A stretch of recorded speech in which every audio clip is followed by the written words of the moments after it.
Hello and welcome back to the Lancaster Catholic Campus Ministry Show. I'm Father Stephen Logue, chaplain of the high school and host of the show. And today, as promised last week, we're going to focus on a topic that is very appropriate in this time of Lent.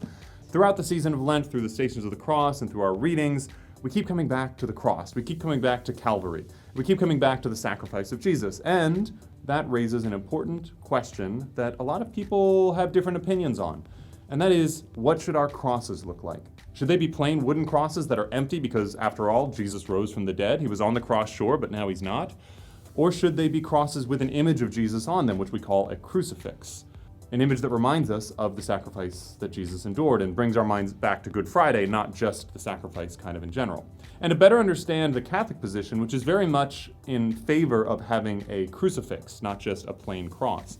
Not that there's anything wrong with a plain cross, but to understand our position, I want to turn all the way back to the book of Numbers.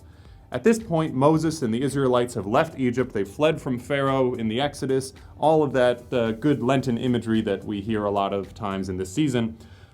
And as they typically do, they start to complain against God. They're out in the desert. They're not having the greatest time. They were promised a promised land with milk and honey, and here they are just scraping by in the wilderness.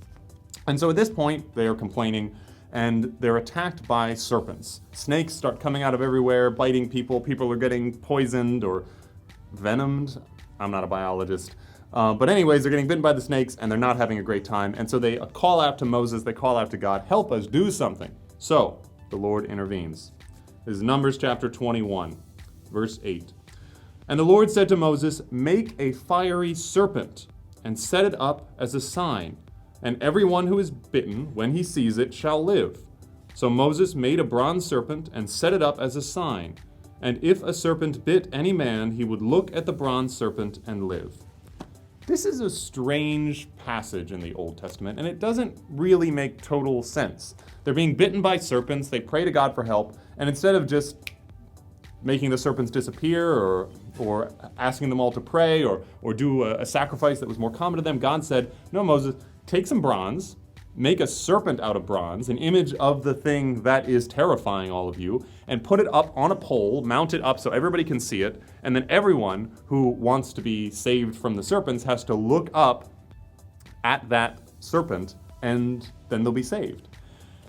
Something that I think we can kind of miss in this story is put yourself in that situation. Wherever you are right now, whether you're in theology class or at home or in the car, hopefully you're not watching a video in the car, but wherever you are, imagine if there were snakes in the room or where you were right now. Snakes all around, slithering in and out of places, and then someone says, hey, if you want to be saved from these snakes, look up. What do you have to do? Take your eyes off the snakes. If there were snakes in the studio right now, my eyes would be glued to the ground, trying to look for any snake coming up towards me. But instead, all of the Israelites were asked to take their eyes off of the things that scared them and look up at an image of the thing that scared them. An image that showed that God was more powerful than that scary thing, and that through that, God could save them. Now, what does that have to do with the cross? Jesus himself tells us in the Gospel of John, when Jesus has a conversation with the Pharisee Nicodemus. And here's what he says towards the end of this conversation. And as Moses lifted up the serpent in the wilderness, so must the Son of Man be lifted up, that whoever believes in him may have eternal life. So, in the broad context of what Jesus does in the crucifixion, he's not just trying to deal with one little thing that scares us, like a bunch of snakes in your camp. He's trying to deal with that sort of big thing that often threatens to scare us, and that big thing is death. And so in the same way that Moses had to put an image of the thing that scared them up on a pole for them to look at, that's why we put Jesus up on the cross. We have an image of him up on the cross to remember that it was through his death that we were saved. There's a line in one of the prefaces, the prayers in part of the Mass, that says, God fashioned a remedy for our mortality out of our mortality itself.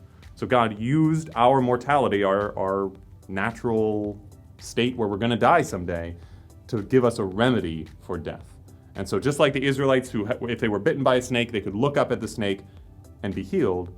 So all of us, knowing that one day we'll have to face death as well, we're encouraged to look up at God's death, the death of Jesus, and know that we can be saved. In the end, there are many reasons why we have the image of Jesus on the cross for us. One other one is that when we walk the stations of the cross, we're trying to remember precisely what happened, not just an image of what happened. We want to be present, and the earliest Christians want to be present. But among all of those reasons, I hope this one helped give you some insight into why we want to behold the thing that scares us, knowing that God can conquer even that. I hope that encourages you in this season of Lent to draw closer to these mysteries and closer to God. From all of us here at Lancaster Catholic, God bless you.